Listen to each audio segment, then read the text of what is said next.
Hi, it's Leanne here again for Friday at 5 with Dr. Tennille. And today we're going to talk about mental welfare in dogs. So, Dr. Tennille, can I start by asking, do dogs suffer from mental illness? Yes, yes, they do. It's like people. It's really can be quite common, and I think it's something which owners should appreciate. It's part of, you know, the well-being of the animal is not just its physical health; it's its mental health as well. And can you give us a couple of examples of some mental conditions in dogs? Um, Anxiety is a big one, and that can manifest as excessive barking, destructive behaviours, um, self-mutilation, um, yeah, inappropriate urination, OCD, obsessive compulsive disorders, and aggression is probably some of the big main ones. So, what would be an example of an OCD behaviour? So licking a paw or an arm in the same place over and over and over, tail chasing, where they go round and round in circles. There's some examples. And would you say that aggression is can also be a mental illness? Yes, for sure. It's something that I'm sure a lot of behaviourists and animal trainers have to deal with, both towards other people but probably commonly dog on dog aggression. And excuse me. And just generally, what are some strategies that we can promote to get good mental health for our dogs? Sure. So daily play with their owner. So owners should play with their dogs every day and their cats.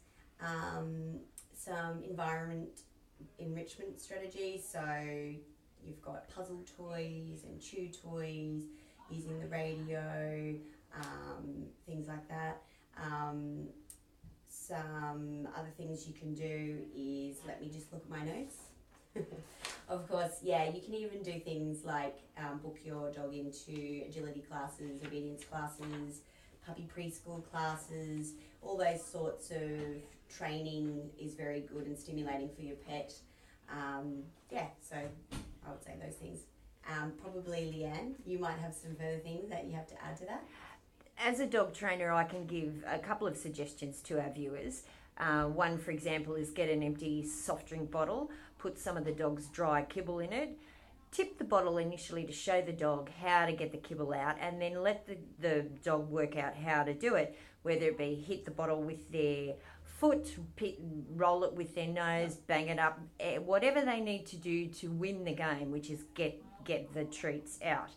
Another one would be, for example, a snuffle mat, where the dog needs to utilise its sense of smell to find the dry treat that you have hidden amongst the snuffle mat. A third one, for example, would be a game of Find It, where you can drop a piece of kibble on a hard floor and give the dog the cue to find it, of course starting closely and then progressively working further and further and further away. So this in turn makes the dog utilise their sense of hearing, their sense of sight, but more so again their sense of smell. And I can say from experience, I do that for 10 minutes with my dogs and then they poop out for about an hour, so it's fantastic. Yeah, they sound like great ideas. I've seen Leanne's snuffle mats. So these sort of special mat that she makes herself, where there's all different pieces of material and the little kibbles all hidden inside it. So I think they're a great idea. Oh, thanks. I really like them, and so do my dogs. And I like their name, Snuffle Mat. Indeed. So just, if I can, by the time the majority of our clients would bring their dog to you suffering from potentially more advanced stages of these mental conditions, what then would be your approach? Yes, thank you. Sure. So I think if you think your pet may be suffering from one of these conditions, I think the first thing you should do is phone your vet and ask to have a behavioural consultation. So generally when that happens, I will have usually a double appointment, actually, because they can be quite complicated. there's not usually an easy fix for these problems.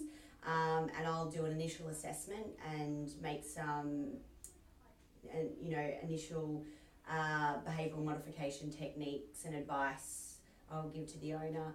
If this seems like it's a more complicated problem, or if it's a repeat assessment, they're coming in and they've tried the initial things and they're not working, then from there I will usually refer the client to a more specialised person, so a dog trainer or an animal behaviourist that can actually go out and perform a home consultation, because it's very complicated and involved. You have to take a lot of history and see the animal and the environment really to assess them properly. So often I have to refer the client for this, and then I usually then like to work with the trainer or the behaviourist to do continued management with the animal and use prescription medications if that's appropriate. So would you agree with my philosophy which is physical and mental stimulation is equally as important for the general well-being of your dog? Definitely. Absolutely. Well, that's a great end to our segment today. Thanks, Dr. Tennille, and I'll see you next week. See you next week.